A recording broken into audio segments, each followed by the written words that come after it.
Assalamualaikum warahmatullahi wabarakatuh. Alhamdulillahi rabbil alamin, wal aqibatu lil muttaqin, wal hadi ila siratin mustaqim. Ashhadu an la ilaha illallah wahdahu la sharika lah, wa ashhadu anna Muhammadan abduhu wa rasuluh. Allahumma salli ala sayyidina Muhammad wa ala alihi wa sahbihi wa sallim. Allahumma lakal hamdu wa ilaikal mustaka wa antal musta'an, wa la hawla wa la quwwata illa billahil aliyyil azim. Yang saya hormati Tuan Pengerusi Majlis, yang saya kasihi Timbalan Pengerusi Surau dan Masjid, dan seluruh barisan pegawai tadbir, dan yang saya sayangi sekalian hadirin wal hadirat yang dirahmati oleh Allah Subhanahu wa ta'ala. Pertama sekali saya mengucapkan syukur kehadrat Allah Subhanahu wa ta'ala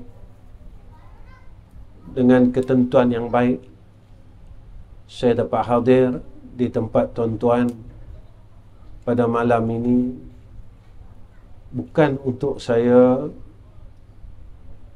mengajar ataupun untuk memberikan tausiah, tetapi kedatangan saya pada malam ini di atas asbab saya ingin menghubungkan silaturahmi kepada saudara Islam saya yang ada di tempat ini, kerana di antara syafaat besok di yaumul akhirah, selain daripada syafaat Sayyidina Rasulina Muhammad sallallahu alaihi wasallam, adalah syafaat daripada orang Islam. Tatkala zaman itu yang kita semua dalam keadaan huru-hara, pada ketika itu kita memerlukan pertolongan demi pertolongan. Antara pertolongan yang kita amat perlukan adalah pertolongan daripada Rasulullah sallallahu alaihi wasallam,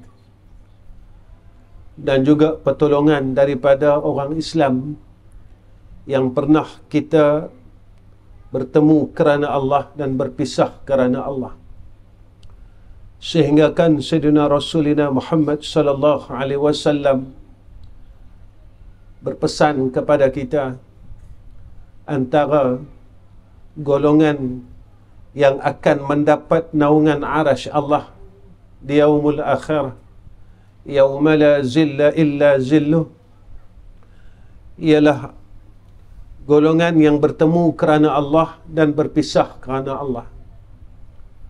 Jadi mudah-mudahan kita termasuk dalam golongan tersebut. Kehidupan di dalam dunia ni tuan-tuan tak lama, kerana kita telah berada di satu zaman yang akhir. Kita berada di satu zaman yang telah disebut oleh Rasulullah sallallahu alaihi wasallam 1400 tahun dulu. Sedar tidak sedar, kita sedang berada pada zaman itu. Sedar tidak sedar, kita telah berada pada masa itu. Mahu tidak mahu, kita sedang melalui zaman itu. Sama ada kita suka atau kita tidak suka, kita kena lalu zaman itu. Zaman yang sedang kita lalui ini, Allah Subhanahu wa ta'ala masih menghidupkan kita. Zaman yang disebut oleh Sayyidina Rasulina Muhammad sallallahu alaihi wasallam zaman fitan itu, zaman yang penuh dengan fitnah yang disebut oleh Rasulullah ini sedang kita lalui. Sehingga kan apa yang disebut oleh Sayyidina Rasul fa inna min waraikum ayyam as-sabri as-sabru fihi mithlu qabdin 'ala al-jamri lil 'amali fihim mithlu ajri 50 rajulan ya'maluna mithla 'amali. Lalu sahabat bertanya kepada Rasulullah sallallahu alaihi wasallam, qala ya Rasulullah ajru 50 minhum, qala ajru 50 minkum. Apa kata Nabi sallallahu alaihi wasallam? Sesungguhnya setelah kalian akan datang hari-hari kesabaran, Nabi kata. Zaman yang kita perlu adanya kesabaran yang tinggi. Sebab itu Imam Al-Ghazali rahimahullahu ta'ala, dia bagi tahu dekat kita, sabar ini, pertama, sabar dalam melaksanakan kebaikan. Zaman kita, zaman yang mana apabila kita ingin berbuat baik dan hendak berbuat baik mengikut kehendak agama, maka kita akan melalui ujian ini. Orang akan kata apa? Keluarga kita akan kata apa? Kita terlupa tentang apa kata Allah. Sehingga kan kita sanggup mengenepikan Allah. Kita sanggup menidakkan hukum Allah. Kerana kita ingin mengikut kehendak manusia di sekeliling kita. Kita nak ikut kehendak mak ayah kita. Kita nak ikut kehendak adik-beradik kita. Kita nak ikut kehendak orang sekeliling, orang kampung kita. Sehingga kan kita menidakkan akan hukum Allah, akan kehendak Allah subhanahu wa ta'ala. Sebab itu Imam Al-Ghazali rahimahullahu ta'ala pesan dekat kita, dalam berbuat kebaikan ini kita kena ada kesabaran. Sabar untuk berbuat baik. Kalau kita lihat ujian yang kita hadapi dan ujian sewaktu sahabat-sahabat Rasulullah sallallahu alaihi wasallam hadapi sikit sangat. Sikit sangat, tuan-tuan. Kita tidak lalu zaman yang mana dilalui oleh sahabat Rasul. Zaman yang mana kafir Quraisy ini tidak memberikan ruang pemboikotan ekonomi. Mereka tak mau jual roti, tak mau jual makanan dengan orang-orang Islam tatkala itu. Dalam satu riwayat menyatakan ada sahabat yang ambil roti daripada tong-tong sampah, sisa daripada makanan orang-orang kafir Quraisy. Mereka lap, tuan-tuan, roti ni tadi mereka lap, cuci, dan mereka makan daripada sisa-sisa roti orang kafir Quraisy yang telah dibuang. Kita tak lalu lagi zaman ni, tuan-tuan. Kita nak beramal dengan agama, kita tidak melalui kesusahan sehingga seperti mana yang mereka lalui. Kita ingin berpegang kepada agama, keluarga kita tidak dibunuh, tuan-tuan. Tidak seperti mana keluarganya Yasir, yang mana dibunuh satu. Kita masih tenang untuk melakukan salat 5 waktu di masjid dan di surau. Kita tenang lagi untuk pergi umrah dan haji. Kita tenang lagi untuk melakukan puasa Ramadan. Kita masih tenang untuk membayar zakat. Dalam masa ketenangan inilah kita lupa. Kita lawan Allah daripada sudut munakahat Islam. Kita lawan Allah daripada sudut muamalat Islam. Kita lawan Allah daripada sudut jinayah Islam. Kita gagal, tetapi kita berjaya di dalam sembahyang. Kita berjaya di dalam puasa. Kita berjaya di dalam umrah dan haji.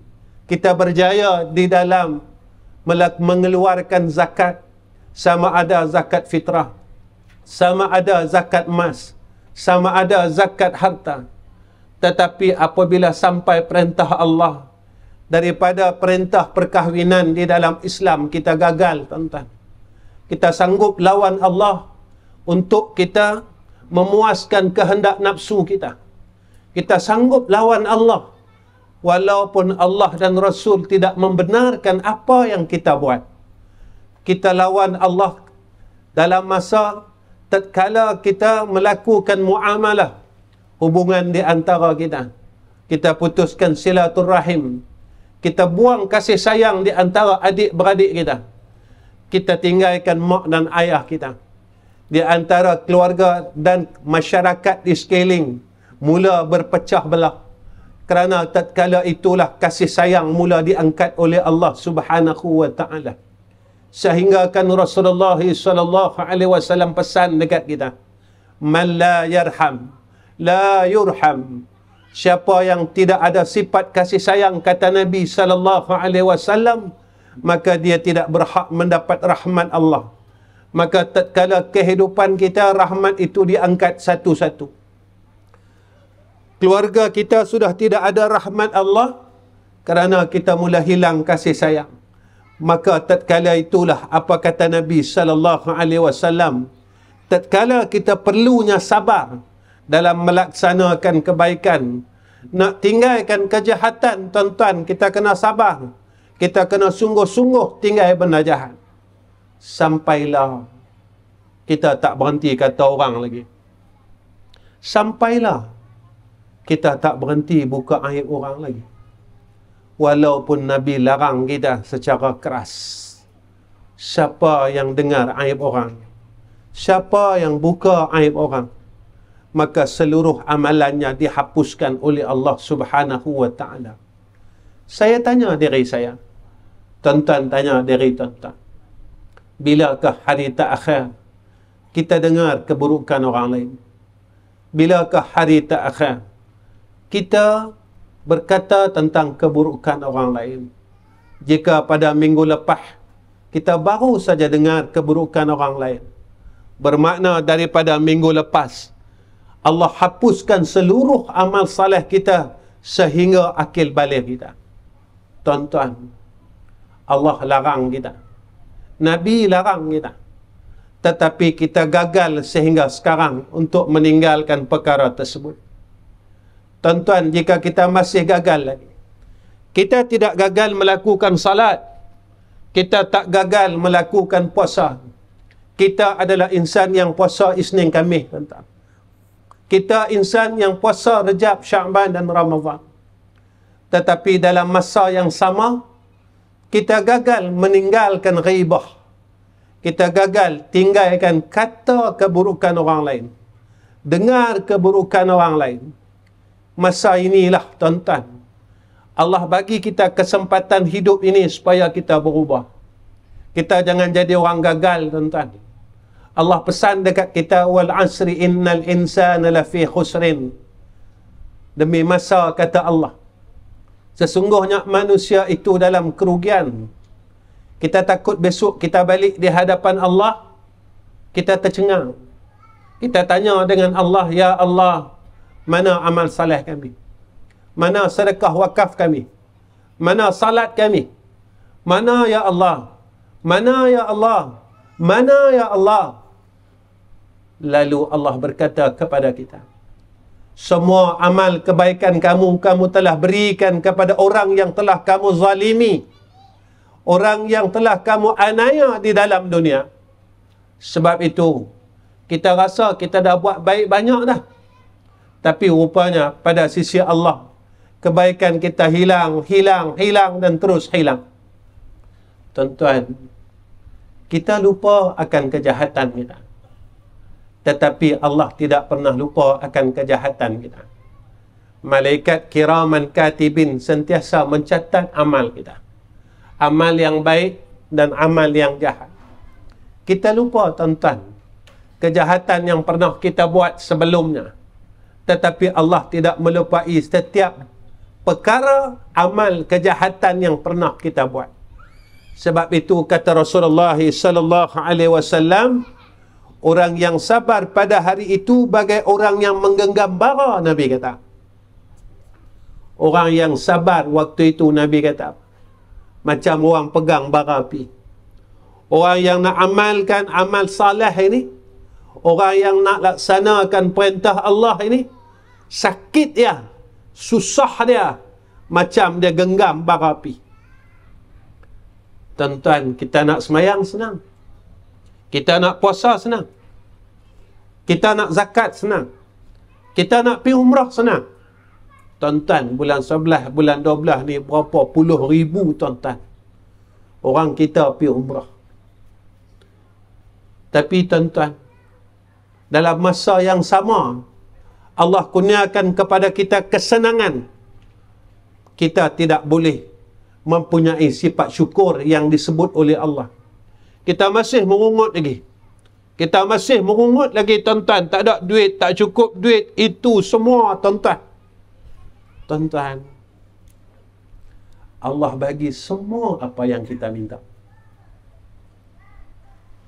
Kita tak ada duit, Allah bagi. Kita minta dengan Allah.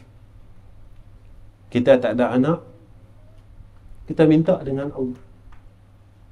Tak cukup minta di Malaysia, kita pergi umrah, minta di Raudah. Kita minta, tuan-tuan, terus minta, terus minta, terus minta. Pernah tak kita tanya dalam diri kita, apa yang telah aku berikan kepada Allah? Pernah tak kita tanya dalam diri kita, apa yang telah aku balas balik kebaikan daripada Allah?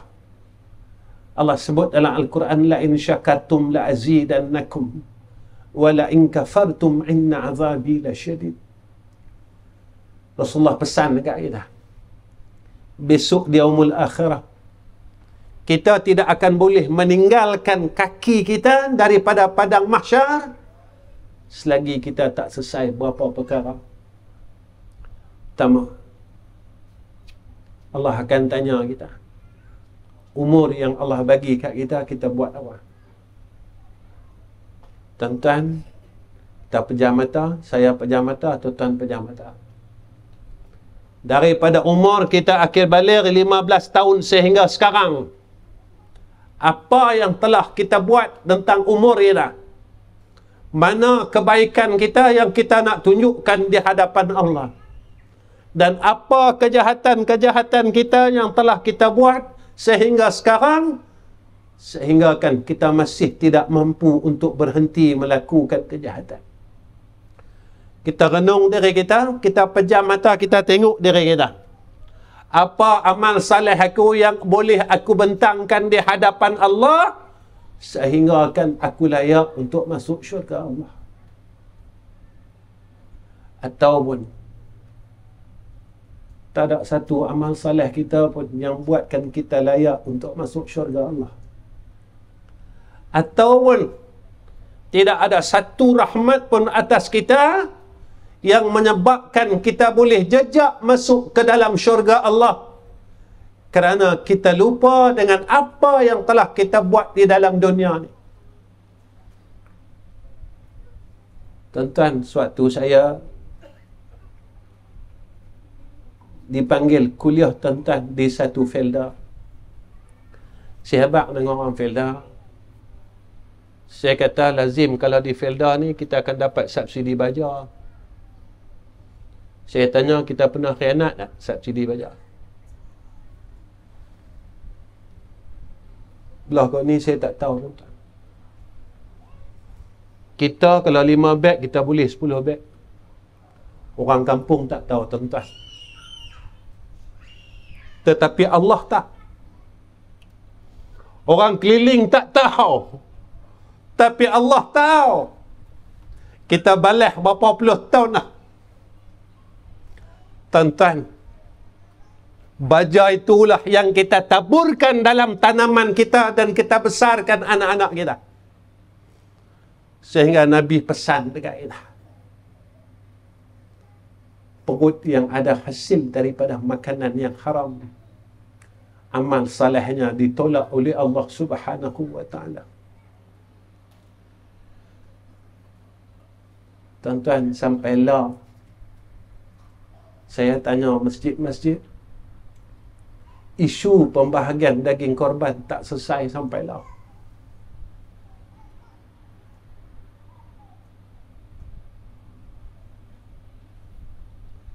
Siapa yang khianat ini, adakah mereka daripada kalangan penagih dadah?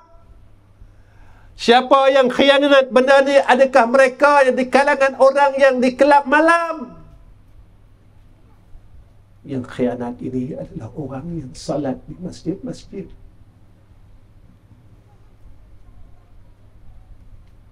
Tuan-tuan, kita bawa balik daging tu, tuan-tuan, kita masak, untuk anak-anak kita. Kita tak sedar yang kita telah ambil bahagian umat yang lain.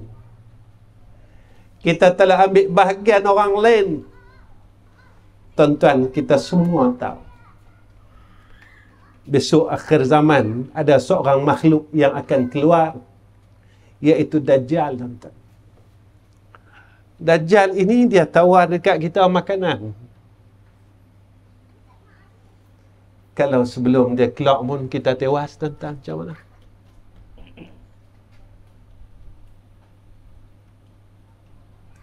Tuan-tuan, minta maaf, saya cakap ni, orang kita macam kasar. Yang duk balas ni, yang baca Al-Mulk tiap-tiap malam, tuan-tuan. Yang balas ni, hak baca Kahfi tiap-tiap malam ni. Dia kata dia nak lepas fitnah Dajjal. Tapi ujian yang main dekat dia, yang terang-terang ni. Kita tewas dan terus tewas. Saya tak cerita tentang hidup dalam dunia ni. Hiduplah. Ikut suka kita, kita nak hidup macam mana.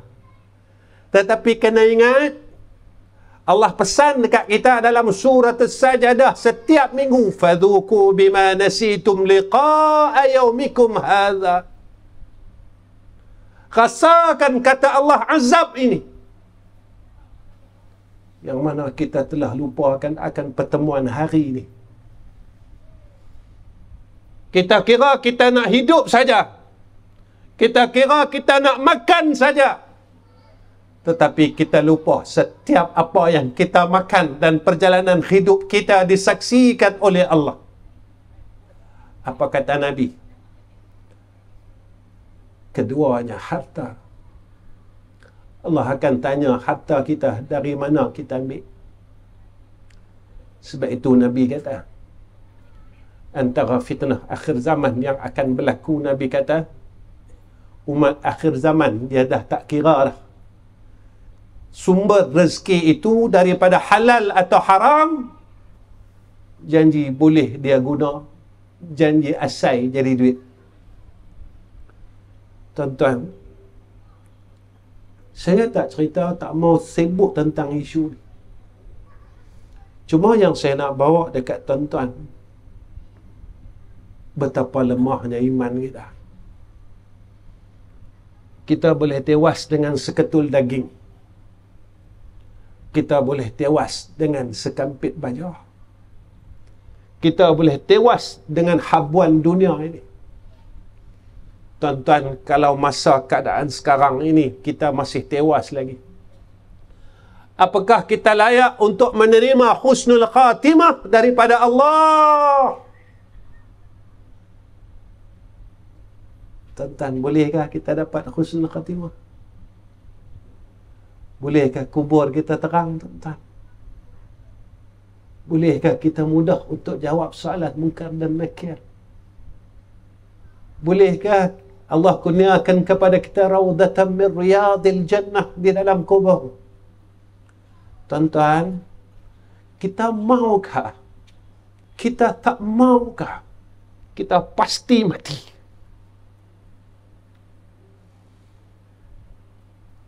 Kita sukakah? Kita bencikah? Kita pasti mati. Kita siapkah? Kita tak siapkah? Kita pasti mati. Persoalannya bukan mati, tuan-tuan. Persoalannya, apa yang akan berlaku pada aku selepas kematian itu? Apa yang akan terjadi kepada aku selepas kematianku? Masa hidup ni kita buat ikut suka kita, tuan-tuan.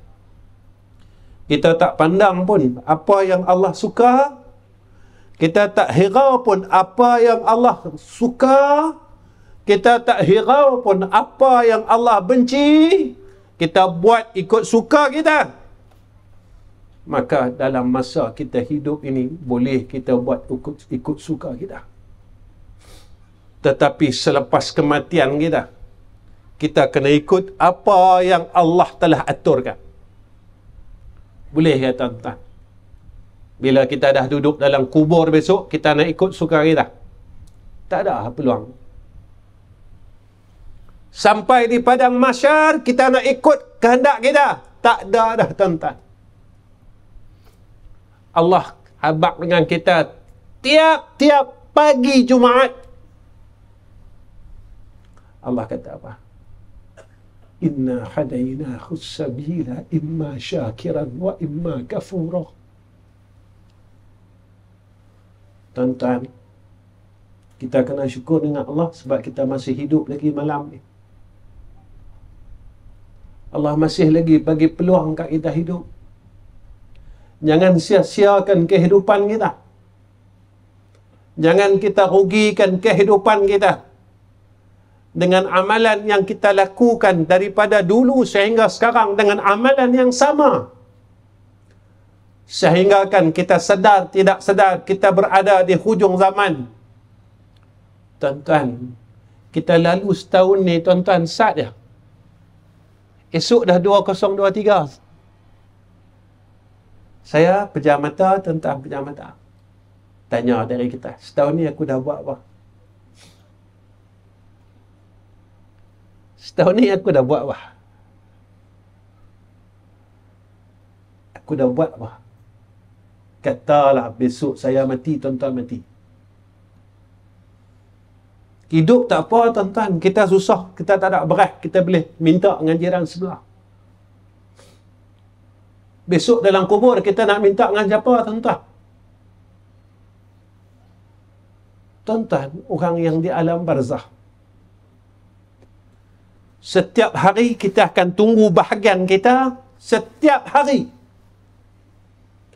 kita akan tanya malaikat, wahai malaikat, ada tak hadiah daripada anak-anakku? Malaikat kata tak ada. Mereka tengah seronok bagikan harta pusaka kita. Mereka tak ingat pun kita tuan-tuan. Kita yang telah besarkan anak-anak kita, kita yang pernah berhutang untuk anak-anak kita, kita yang pernah berlapar untuk anak-anak kita, selepas kematian kita, mereka biarkan kita di dalam liang lahat dalam keadaan kita sentiasa tunggu bahagian daripada anak-anak kita. Mereka tak bagi Fatihah pun untuk kita. Mereka tak kirim kulhu pun untuk kita. Mereka buat 3 hari, 40 hari, mereka pacak batu nisan atas kubur kita. Lepas tu mereka akan lupakan kita dan terus lupakan kita. Benarlah apa yang disebut kepada kita, bahawa kubur ini tempat yang sepi dan sunyi. Tentang perasaan, bila umur dah sampai macam saya, macam sampai di malam mengurusi kita, anak-anak dah besar tuan-tuan, duduk rumah masing-masing, kami rasa sunyi. Lepas tu bila raya kami tunggu siapa balik tahun ni nak. Betul tak je? Tapi kalau anak kita tak balik, ikhlas aja. Haji rasa awak. Betul tak tuan-tuan? Ketika sampai umur tua kita, dalam dunia ni tuan-tuan, kalau kita anak tak balik rumah, raya anak tak balik, terasa sunyi, betul tak? Besok dalam liang kita tinggal seorang-seorang. Tak sunyi kan? Dalam liang so kita sunyi. Tuan-tuan, sunyi dia tak ada ubat. Gelap dia tidak ada ubat. Susah dia tidak ada ubat. Azabnya tidak ada ubat. Sebab itu tuan-tuan, apa yang disebutkan ulama kepada kita tentang zaman ini, Ibn Arabi dia pesan kat kita. Bila sebut kata zaman fitan, zaman fitnah, Ibn Arabi kata apa?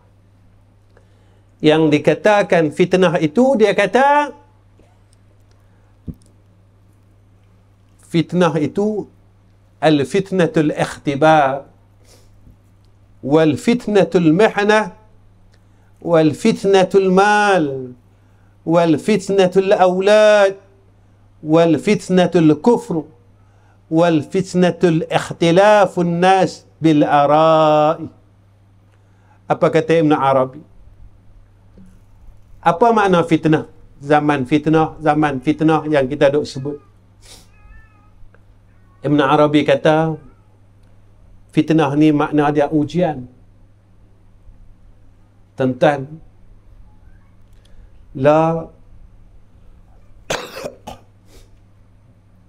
kita diuji macam-macam. Ujian keimanan, ujian itu, ujian kasih sayang. Ujian ini, ujian itu, tuan-tuan. Kita duduk zaman ni. Ibn Arabi kata fitnah itu adalah mihnah, cobaan. Dan kata Ibn Arabi fitnah itu adalah al-mal, harta. Lah orang bergaduh pasal harta, tuan-tuan. Tuan-tuan, adik-beradik, kita putih sebab harta. Tanah bendang tak besar mana pun. Dah sanggup putih kakak kita. Tanah bendang tak besar mana pun, tuan-tuan. Serelung lah. Serelung nak bagi kat 7 orang. Dah sanggup putih hubungan dengan abang kita. Putihkan hubungan dengan kakak kita. Putihkan hubungan dengan adik kita. Sehingga Allah nyatakan kepada kita, rahim itu daripada sifatku. Siapa yang telah memutuskan rahim, maka dia telah memutuskan hubungannya dengan aku, kata Allah. Walaupun Allah kata macam tu, tuan-tuan, kita kata tak apa, kita putih dengan Allah, tak apa, janji aku boleh tanah dalam dunia. Tuan-tuan, wa asal balik asil. Kaya manalah kita, ada benda apa puluh relung pun, kita mati tumpang tanah orang, tuan-tuan. Kita dalam dunia ni, tanah banyak relung, kaya kita. Bila mati, kita jumpa siapa? Boleh tak? Ni ayah saya nak ke bumi kan, dekat tanah perkuburan masjid ni. Kita minta sedekah, tuan-tuan. Hinanya kita waktu kita mati. Saya pernah jumpa, tuan-tuan, satu jenazah yang setelah disalatkan, tetapi hul duduk di masjid, tuan-tuan, sehingga beberapa jam. Saya tanya waris, pasal apa jenazah ni tak ke bumi lagi? Dia kata, kami minta nak kubur di tempat Korea ni tak bagi sebab kami berorang sini. Kami minta sana tak bagi, kami minta sini tak bagi. Tuan-tuan, berapa hinanya kita. Walhal kita dalam dunia banyak tanah. Tapi waktu kita mati, tuan-tuan, kita minta sedekah. Boleh tak ayah saya nak tanam kat kawasan ni? Boleh. Orang masjid kata boleh, baru boleh, tuan-tuan. Orang masjid hambat kita kena cari tanah perkuburan lain. Hinanya kita. Tuan-tuan, masa kita mati, kita bawa tak jam tangan kita, gelang kita, mutu kita, kereta kita. Kita tak bawa satu sen pun. Yang ni ulama kata, ada berapa zaman yang kita kena lalu. Satu zaman kita menangis, orang lain ketawa. Bila, tuan-tuan, masa kita lahir, kita menangis, orang lain ketawa sambut kita. Kedua, zaman kita ketawa, orang ketawa. Zaman kita menikah dulu, kita ketawa boleh bini. Ketiga, zaman orang lain menangis, kita menangis. Bila zaman? Mati, tuan-tuan. Sebab itu, tuan-tuan, mati ni Satu perkara yang orang suka lupa. Satu perkara yang orang tak mau ingat. Satu perkara yang orang tak mau kenang benda tu. Sebab itu kita berani menderhakai Allah. Kita berani lawan Allah secara terang-terangan. Tuan-tuan, kita lawan Allah dengan nikmat yang Allah bagi, tuan-tuan. Duit yang ada kat kita ni, siapa bagi, tuan-tuan? Allah bagi. Umur yang ada kat kita ni, tuan-tuan, malam ni saya hidup, tuan-tuan hidup, bukan sebab saya mau hidup, tuan-tuan mau hidup. Allah maukan kita hidup. Tuan-tuan, kenapa Allah maukan kita hidup? Abang kita ada yang dah Allah panggil sebabkan COVID baru ni, tuan-tuan. Mak kita Allah panggil dah. Pak kita Allah panggil dah. Ada sebahagian kita, isterinya Allah panggil disebabkan COVID, tuan-tuan. Pak menekannya. Tetapi Allah masih benarkan lagi kita hidup di dalam muka bumi ini. Sebab itu Imam Al-Ghazali rahimahullahu ta'ala pesan kat kita. Umur ni modal, tuan-tuan. Modal apa? Modal berniaga dengan Tuhan. Allah sebut dalam Quran. Tijaratan lan tabura. Satu perniagaan yang tidak akan sia-sia bila kita berniaga dengan Tuhan. Malam ni saya pesan kat diri saya. Umur yang ada pada kita berniaga dengan Allah. Kita Allah tak bagi harta, tuan-tuan. Tapi Allah bagi rumah. Jadikan umur kita ni berniaga dengan Tuhan. Jadikan umur kita ini menjadi asbab kita masuk syurga Allah. Tuan-tuan, ada orang yang Allah bagi harta. Jadikan harta itu menjadi asbab kita masuk syurga Allah. Tadi, tuan-tuan, saya ada orang ajak pergi makan tengah hari, budak-budak muda. Salah seorang budak muda ni, tuan-tuan, jatuh mutu. Saya kata kat dia, saya kata, jadikan asbab jatuh mutu ni tadi, asbab kita boleh masuk syurga. Dia tengok saya, muka saya. Macam mana jatuh mutu boleh asbab masuk syurga? Tuan-tuan, kita ni orang yang terlalu lupa dengan salah kita. Lalu Allah bagi ujian dekat kita. Allah bagi kita balak, Allah bagi kita sakit. Sebab apa, tuan-tuan? Sebab Allah nak hapuskan segala dosa-dosa kita yang kita lupakan selama ini. Kita lupa yang kita ada dosa.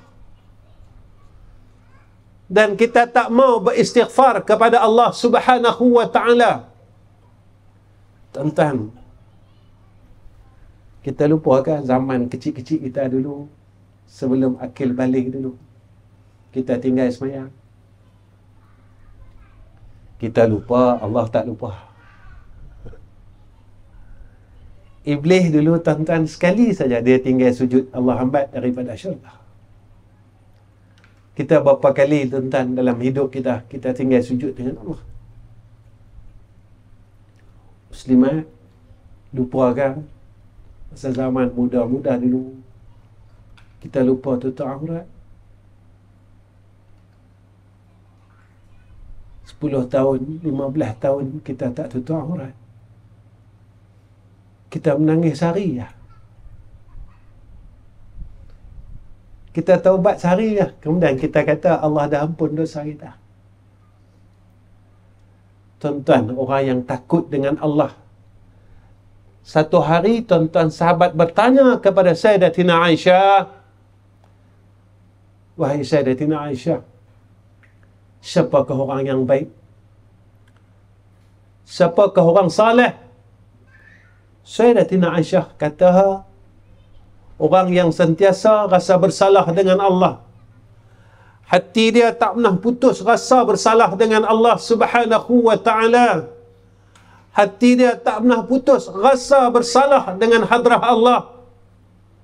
Tuan-tuan, kita guna nikmat Allah, kita lawan Allah.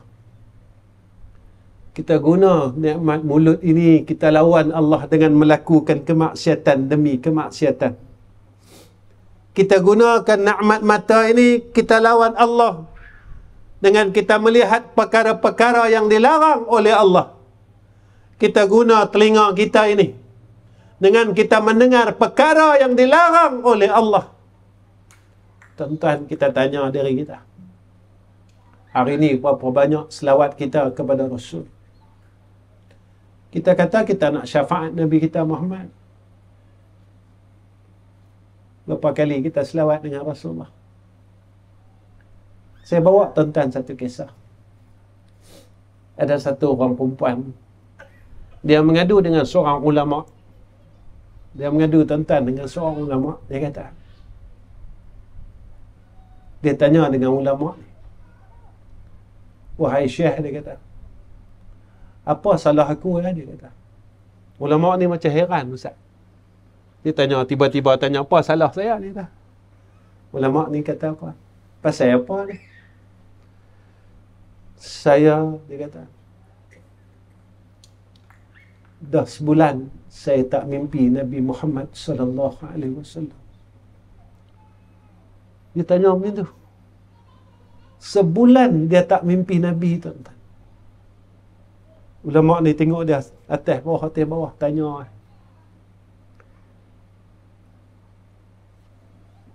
Ulama ni tanya kat dia. Dia kata, hang mimpi Nabi ni kerap mana?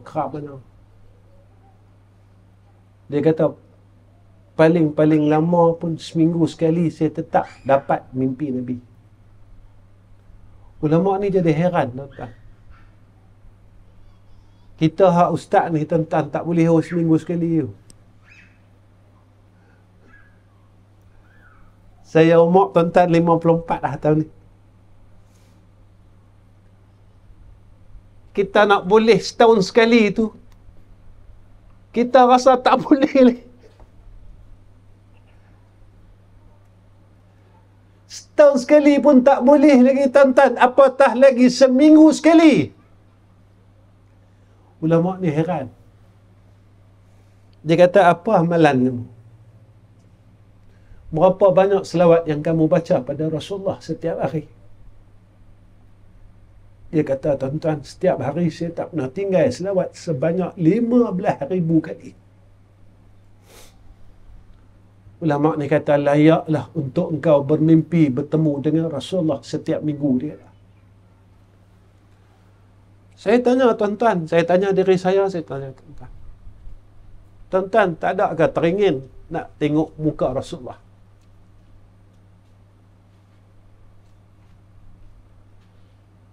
Tuan-tuan, puan-puan, ibu, bapa, kakak, abang, tak adakah kita teringin sangat nak tengok wajah kekasih kita Rasulullah sallallahu alaihi wasallam? Bilakah tuan-tuan hari yang terakhir kita teringin nak tengok muka Nabi kita Muhammad sallallahu alaihi wasallam? Bilakah hari terakhir kita rasa teringin sangat kita nak tengok wajah kekasih Allah, sehingga Nabi janji kepada kita, siapa yang pernah bertemu dengan aku kepada ketika hidupku dan selepas wafatku, Nabi kata wajib syafaatku di padang mahsyar. Tuan-tuan, keinginan dunia banyak dah. Saya teringin nak pergi Thailand, teringin nak itu, teringin nak tengok ni, betul tak tuan-tuan? Tuan-tuan, tak teringinkah kita nak jumpa insan yang akan selamatkan kita di padang mahsyar itu? Tuan-tuan, jika tuan-tuan belum ada keinginan itu, saya nasihatkan diri saya dan semua orang yang hadir pada malam ini. Malam ni tuan-tuan, sebelum tuan-tuan tidur, tuan-tuan azamlah. Tuan-tuan mintalah dengan Allah Subhanahu wa ta'ala, ya Allah, sebelum saat saat kematianku, sebelum rohku kau cabut ya Allah daripada jasad ini, maka izinkan aku melihat akan wajah kekasihku. Kerana apa? Kerana apa yang disebut oleh Rasulullah sallallahu alaihi wasallam,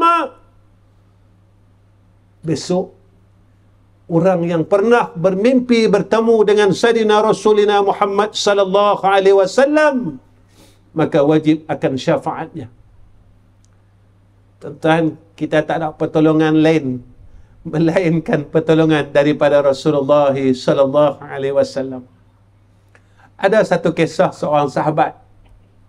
Satu hari, tuan-tuan, sahabat ini bertanya kepada Rasulullah sallallahu alaihi wasallam, "Ya Rasulullah, aku cukup risau dan aku cukup takut aku tidak boleh bertemu dengan engkau ya Rasulullah." Rasulullah kata agak dia. Dia kata, "Jangan risau. Nanti hang jumpa aku kat 3 tempat." Maka Rasulullah kata, pertama, jumpa aku besok di mizan. Nabi kata, "Aku tunggu hang dekat mizan." Maka sahabat ni senyum. Nabi kata lagi, "Kalau hang tak jumpa aku kat mizan," Nabi kata, "jumpa aku dekat titian sirat." Kemudian Nabi kata lagi, sahabat ni tanya, "Kalau kat titian sirat aku tak jumpa engkau ya Rasulullah," maka kata Rasulullah, "Jumpa aku dekat telaga Kausar, telaga Haud. Nanti aku yang akan beri engkau minum," kata Nabi sallallahu alaihi wasallam. Tuan-tuan, insan yang duduk pada zaman Nabi, insan yang bersama-sama hidup pada zaman Nabi, merasakan kerisauan itu. Bagaimana kita, tuan-tuan, satu umat yang disanjung-sanjung oleh Rasulullah sallallahu alaihi wasallam, tetapi perasaan itu tidak ada pada jiwa kita. Tuan-tuan yang dirahmati oleh Allah Subhanahu wa taala, apa kata Rasulullah? "Inna baina yaday sa'ah la ayyaman yanzilu fiha al-jahlu wa yurfa'u fiha al-'ilmu wa yakthuru fiha al-harj wal-harj al-qatl." Apa kata Nabi sallallahu alaihi wasallam? Menjelang datangnya hari kiamat, Nabi kata, ada hari-hari di mana kebodohan diturunkan.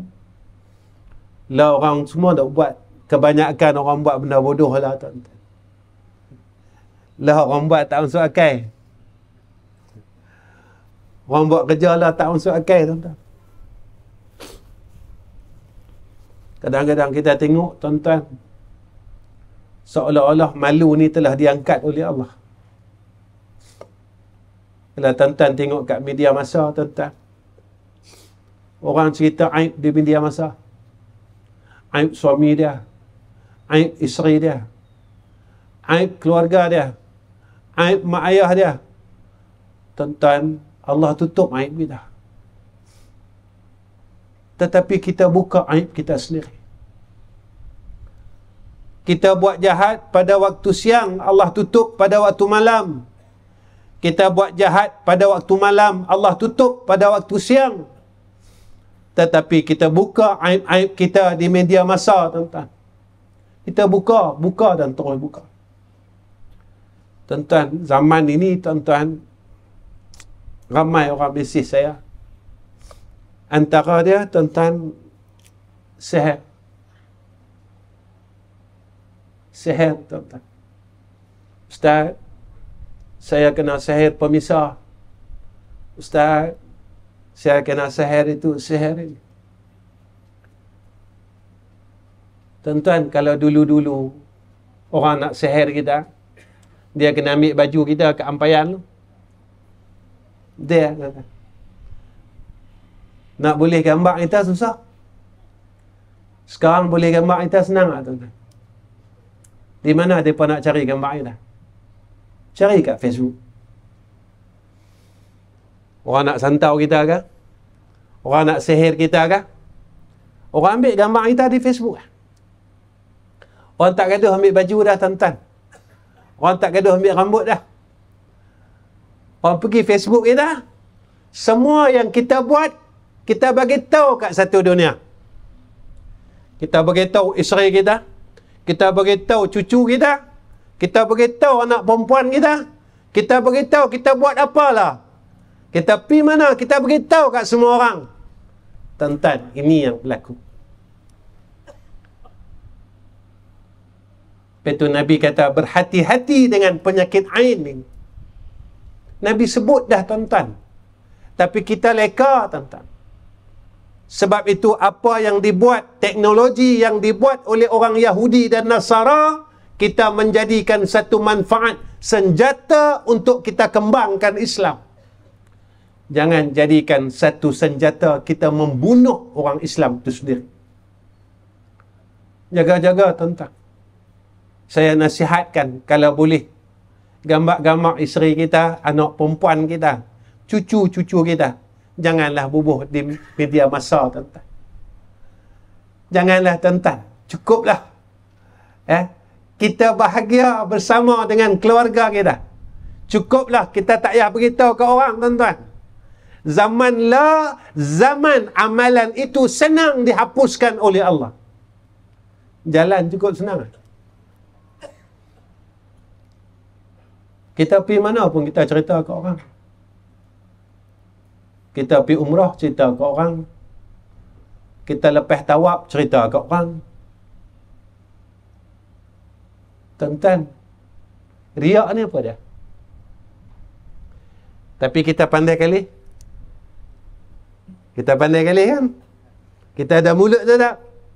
Sampai satu masa, mulut kita Allah tutup. اليوم نختم على أفواههم وتكلمنا أيديهم وتشهد أرجلهم بما كانوا يكسبون. Bila masa tu, tuan-tuan? Hari kiamat. Dalam dunia kita pandai cakap, kita kalih kok ni, kita kalih kok ni, orang kata kita kalih, orang nasihat kita kalih. Sampai satu peringkat Allah katuk mulut kita. Allah tak benarkan kita bercakap. Yang bercakap siapa dia? Anggota badan kita. Tangan kita, kaki kita, semua mengaduhai dengan Allah Subhanahu wa taala. Sampai zaman itu apa kata Rasulullah sallallahu alaihi wasallam? Ilmu diangkat, Nabi kata. Kita tengoklah majlis ilmu banyak. Banyak majlis ilmu cukup banyak. Merata masjid semua mengaji. Tapi tuan-tuan merasa tak? Pasal apa? Ke kuat mengaji, ke jadi jahat.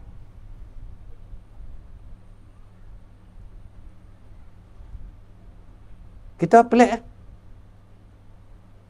Sepatut dia lagi kuat mengaji, lagi jadi baik. Dulu orang nak pergi umrah susah. Saya buat haji tuan-tuan tahun 93. Umrah masa tu tuan-tuan 2,500. Tapi saya pergi 1,500. Saya bayar tiket dia. 1,500 boleh buat umrah dulu. Orang nak pergi umrah sikit. Lah, pantang cuti sekolah tuan-tuan. 100,000 orang Malaysia pergi tuan-tuan. Ramadan saja. Ramadan tahun lepas 100,000. Ramadan cuti sekolah. Patut-patutnya balik umrah baik ya. Tidak, tuan-tuan. Pasal apa? Semakin kita kuat mengaji, semakin kita tak boleh jadi baik. Rupanya, apa yang disebut oleh Imam Al-Ghazali rahimahullahu ta'ala, bukan ilmu tu diangkat, tetapi keberkatan ilmu tu diangkat. Tak berkat dah ilmu. Kita tak mampu nak beramal. Kita nak himpun Qul Huwallahu Ahad tiap hari 100 pun tak boleh baca. Tapi kita baca grup WhatsApp kita boleh ya tuan-tuan. 30 grup tuan-tuan. 30 grup khatam. Khatam tuan-tuan 30 huruf. Pantang duduk bunyi tit saja kita buka terus. Meluru terus tuan-tuan. Kita mampu daripada sudut dunia, tetapi kita tidak mampu pada sudut akhirat.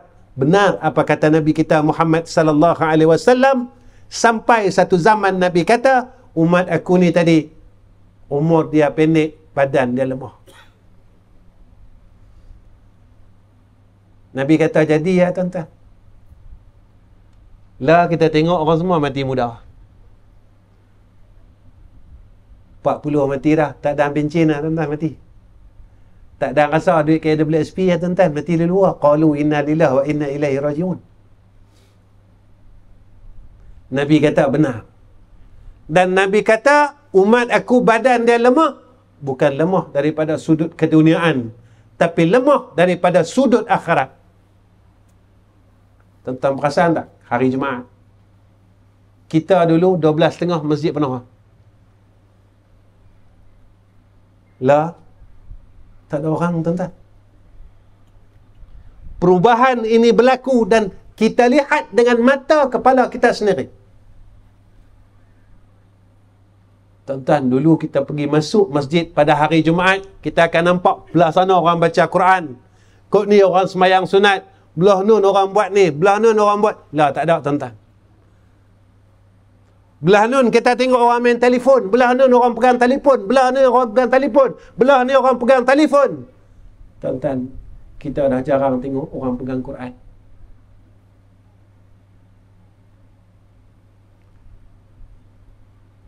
Tuan-tuan, tak rindu ke dengan Quran? Tak rindu ke kita nak peluk Quran masa zaman kecil-kecil kita dulu? Tak rindu ke tuan-tuan kita nak junjung Al-Quran atas kepala kita zaman kita kecil-kecil dulu? Tak rindu ke kita nak peluk Quran di dada kita? Sampai Nabi kata Al-Quran hujjatul lak wa alaika. Quran itu akan jadi syafaat atas kamu, atau sebaliknya akan dakwa kita besok di akhirat. Apa kata Nabi kita Muhammad sallallahu alaihi wasallam? Nabi kata pada zaman itu apabila sampai saja akhir zaman, kata Nabi, berlakunya akan banyak kematian yang terjadi secara mendadak. Ramai orang mati terkejut. Ni berlaku Tuan-tuan, hal terkejut ni kita dengar kawan-kawan kita. Tak sampai lagi gilir kita tuan-tuan. Tak sampai lagi masa kita. Tuan-tuan, kalau lepas kita kata orang kita terkejut mati macam mana? Surga mana yang nak terima kita? Tuan-tuan yang dirahmati oleh Allah Subhanahu wa taala, sebagai penutup tuan-tuan, 10 lebih saya akan bagi solusi dia. Apa yang perlu kita buat untuk kita menghadapi akhir zaman? Apa yang disusunkan oleh ulama kepada kita? Pertama, bertakwalah kepada Allah Subhanahu wa taala. Tuan-tuan, lahirkan rasa takut dalam hati. Macam mana nak lahirkan rasa takut dalam hati? Kisah ada satu orang pemuda tuan-tuan di satu madrasah. Guru dia kata, cerita ni tuan-tuan pernah dengar, tolong ambil seorang seekor burung dan sembelihlah tempat yang tak ada siapa nampak.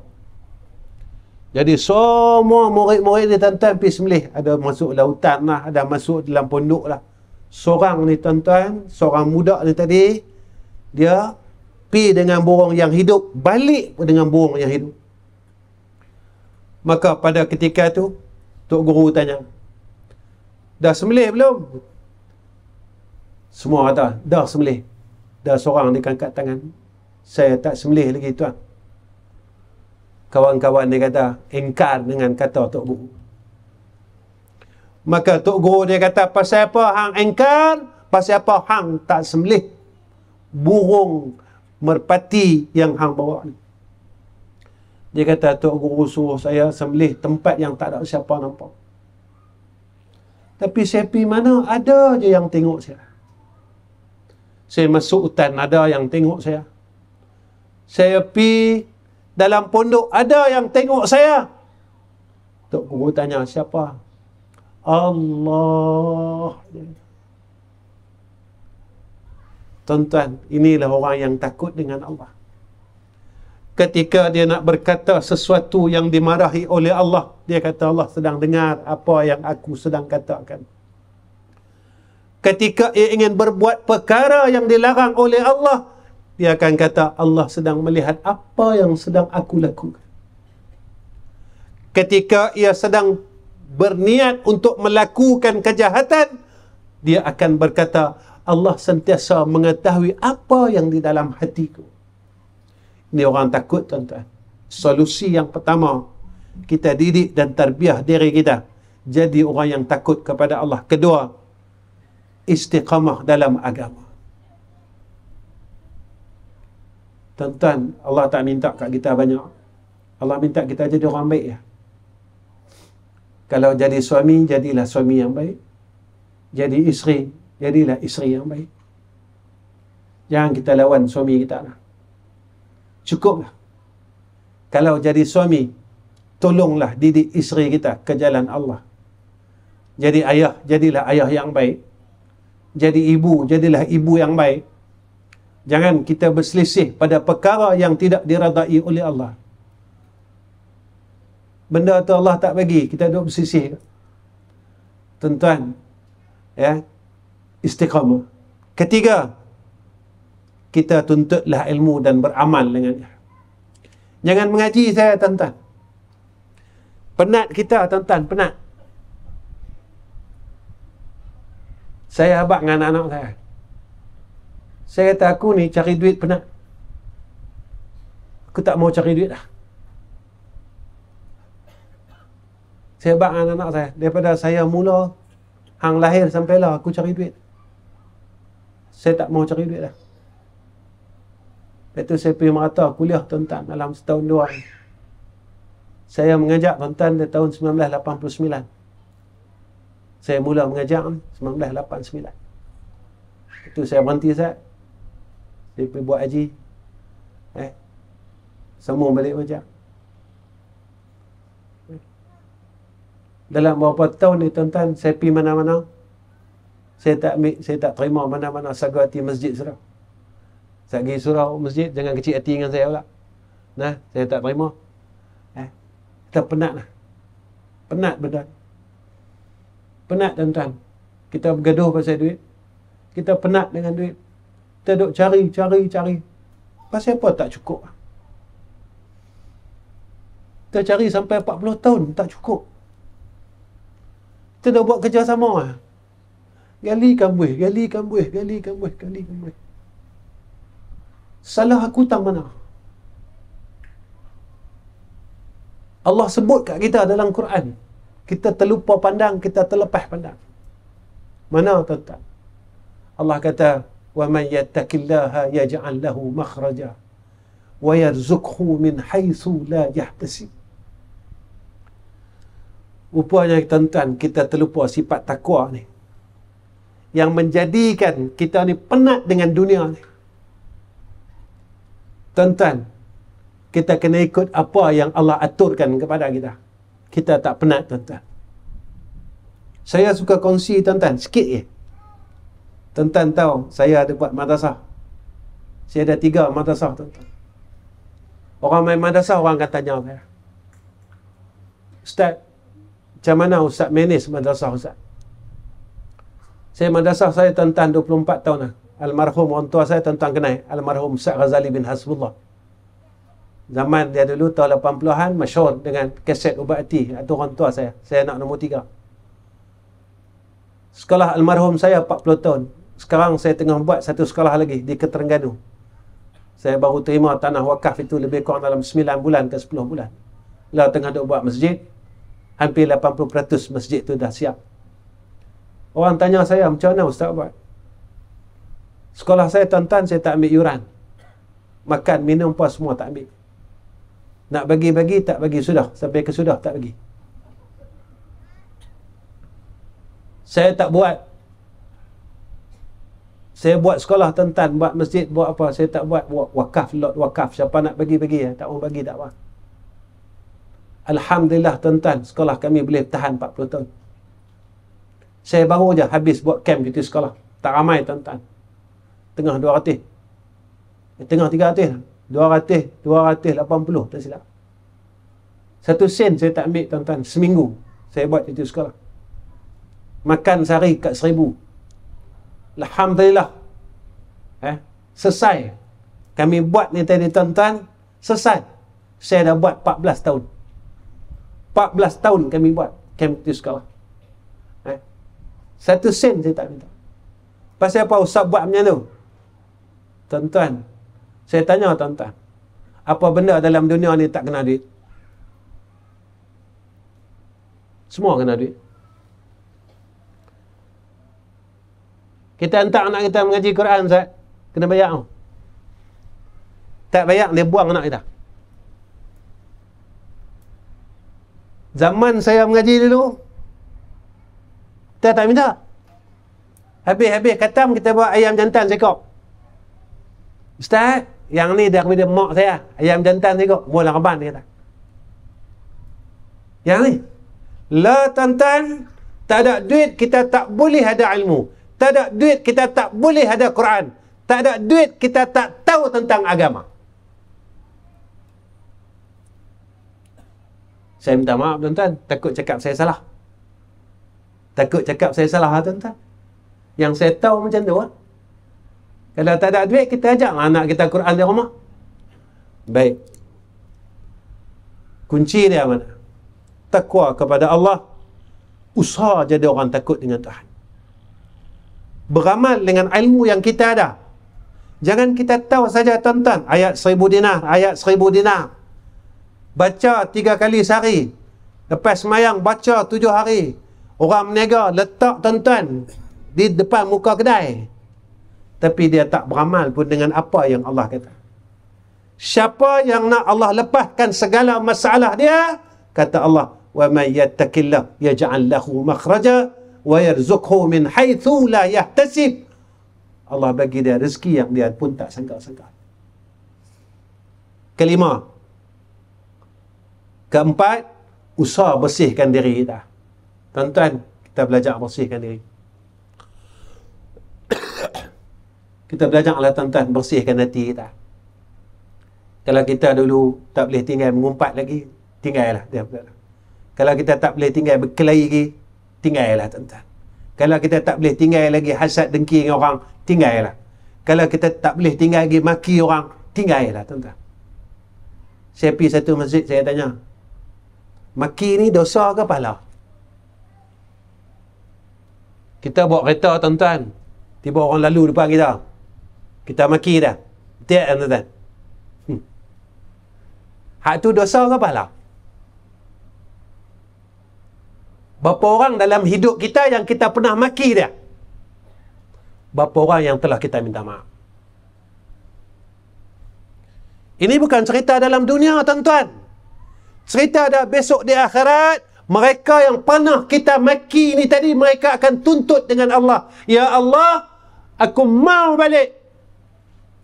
Hang balas balik yang dia pernah maki aku, yang dia pernah kata ke aku. Aku nak Allah, aku nak kau balas balik ya Allah kezalimannya atas aku. Tuan-tuan, dosa dengan orang ni senang. Dosa dengan Allah senang. Dosa dengan orang susah. Dalam seumur hidup kita, berapa orang yang telah kita umpat?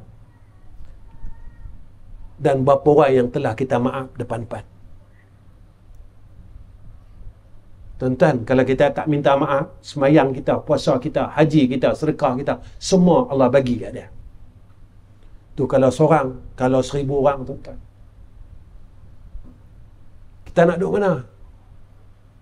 Syurga mana nak terima kita si pengumpat ini? Syurga mana yang nak terima kita yang kita tak berhenti lagi umpat orang?